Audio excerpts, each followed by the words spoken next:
Residents of a small, tight-knit community in Arizona are trying to figure out why an 8-year-old boy stands accused of murdering his father and another man.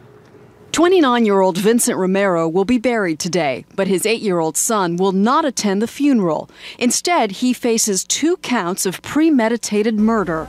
Romero and his roommate were found in this home, one upstairs, one at the front door. It's shooting one and then go get the second person. And it's pretty hard to comprehend an 8-year-old could do that. Neighbors in this town of 4,000 are stunned and wondering what could have caused such a young boy to do something like this.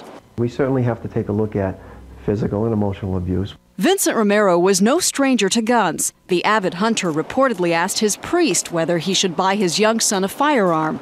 The boy's defense attorney told CBS, quote, "There is no physical evidence that has been analyzed to link him to anything." Joining us this morning from Boston, former prosecutor Wendy Murphy. Wendy, good morning. Good morning, Maggie. The question everyone has when they hear about this case is why? I know that you specialized in sex crimes cases and abuse cases. From what you've heard, does this case fit a profile that you've seen before?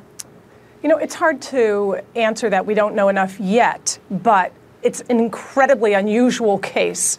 We hear about 8-year-olds accidentally shooting a gun. This was execution style. So I think it's fair to say there was something pretty awful going on behind closed doors. Police have already talked about the investigation of this child being an abuse victim. I wouldn't be surprised to hear that this child was suffering terribly horrible things behind closed doors. Less likely, Wendy, that he did it just for fun, influenced by violence on video games or TV?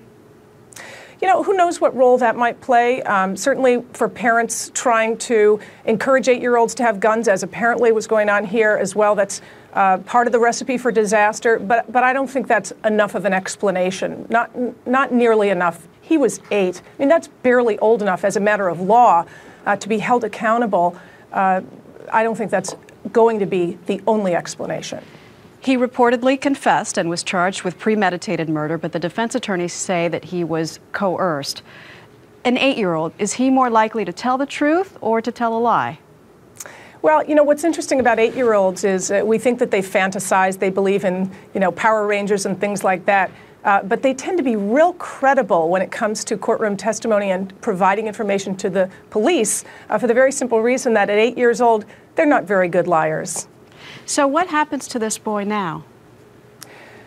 Hard to say. Believe it or not, in Arizona, you can be prosecuted in adult court at age 8. That's not true in most other states.